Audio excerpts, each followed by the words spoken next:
আসসালামু আলাইকুম। আচ্ছা বলেন তো জাম মাখা কে কীভাবে খেতে পছন্দ করেন? আমার তো একদম লাল লাল মরিচের গুঁড়ো দিয়ে মেখে খেতে ভীষণ ভালোই লাগে। ছোটবেলা যখন জাম গাছ থেকে জাম পেড়ে খেতাম তখন কিন্তু অন্যরকম একটা ভালো লাগতো, তাই না? তো আমার হাজব্যান্ড বাজার থেকে জাম নিয়ে এসেছে, তো ভাবলাম যে জামগুলো মাখি আর আপনাদের সাথে রেসিপিটি শেয়ার করি। জাম মাখার জন্য এখানে আমি নিয়ে নিয়েছি 1 চা চামচ লবণ, 1 চা চামচ চিনি, 1 চা চামচ মরিচের গুঁড়া, সাথে দিয়ে দিয়েছি হাফ চা চামচের মতো রসুন বাটা। এইবার দিয়ে সবগুলো একসঙ্গে ভালো করে চটকিয়ে কিন্তু আমি মেখে নেব। আচ্ছা বলেন তো কার কিভাবে জাম মাখা খেতে পছন্দ? অবশ্যই কিন্তু কমেন্ট করে জানাবেন। আমার তো জাম মাখা এইভাবে খেতে ভীষণ ভালো লাগে। তো আমি কিন্তু জামগুলোকে একদম ভালো করে চটকিয়ে মেখে নেব।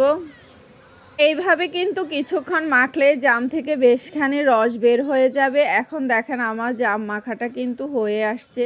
এরকম জাম ভর্তা কিন্তু পরিবারের সবাই মিলে একসঙ্গে খেতে ভীষণ মজাই লাগে, তাই না? যদি আপনারা ঝাল বেশি খেতে চান তাহলে কিন্তু এখানে 2টা শুকনো মরিচ গুঁড়ো করে দিয়ে দিতে পারেন। তো আমার থেকে তো এইভাবেই খেতে ভীষণ ভালো লেগেছে আর জাম মাখাটা কিন্তু ভীষণ মজা হয়েছে।